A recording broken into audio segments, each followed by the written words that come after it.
I see the store fitting into the overall commerce media mix as really the connection point of what you would call traditional media to the experience. I think what we're doing that's unique at Dick's Sporting Goods through Dick's Media specifically is taking what's already a best-in-class shopping experience that we've built for our athletes and create a media-driven experience within that environment. So giving our brands a chance to tell their story and display their product in a new way, as opposed to just putting a screen at an aisle end cap. So Dave, I'm always curious about as retail media has become so mainstream within advertising, that if there's a tension between the identity of being a retailer as well as a media channel and not just a point of sale. So how do you reconcile those two sides of Dick's identity? I don't think it's two sides. I think the athlete experience is paramount for everybody. Marketing within the store is not new. Shopper marketing has been a thing for nearly 100 years at this point. So I think we all know how to tell stories within the store. I think it's more important that we challenge ourselves to raise the bar in how we're telling those stories. So a lot of what we're doing within DMN, the Dick's Media Network, is taking digitized experience within the store environment and making them interactive. So it's not just displaying details about a piece of athletic footwear, for example, like a basketball shoe. It's creating an experience where our athlete can pick up that product and then the creative's going to change. It's going to tell a real story and create some emotional resonance. That's a better and more dynamic shopping experience. That is an opportunity for our advertisers to tell a real branded story that's outside of traditional media metrics. And it's additive for the athlete as well. So that's how we see this really coming together in a unique way.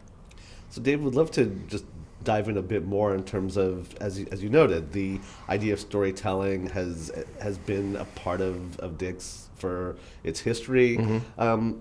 How has the approach to creative and content evolved, especially when it comes to at the shelf level? Right. We think about it in two different ways.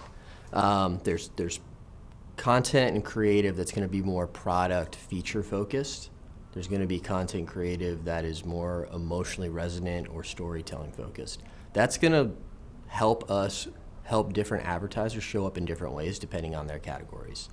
How someone's going to shop for golf clubs is very different from how someone's going to shop for a t-shirt or running shoes. And having that flexibility or guidance that we can create for our advertisers and how they should be showing up allows us to use the spaces we've built in different ways.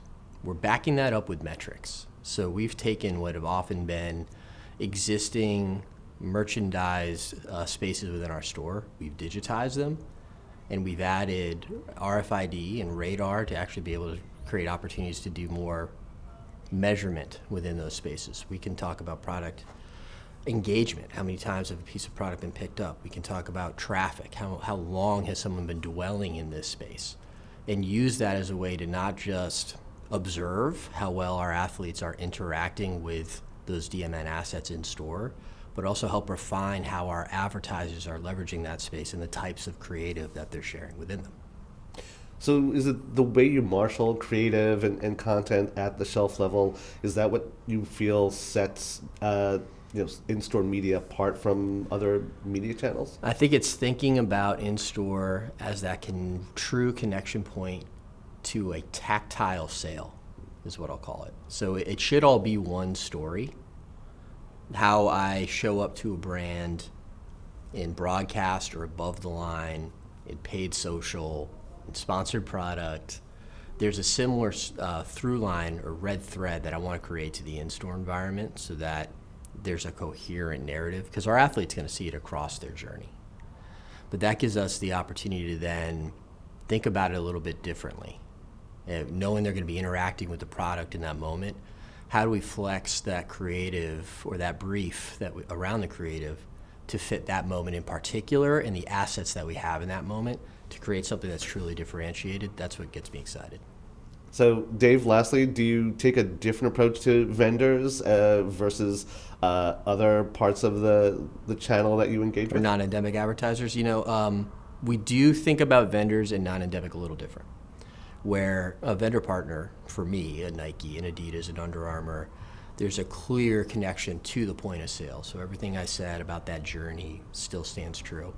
I think what is exciting to us about some of the in-store assets that we have opened up to non-endemic advertisers in travel and content and QSR, there still is a connection point because we all want to participate in sports and culture. So yes, we ask for creative that melds their product and their message to the culture of sport that we still feel is right for our brand, but we think that is additive to our environment because it's just widening the tent of what sport culture means in this country and what Dick's Sporting Goods provides to our athletes.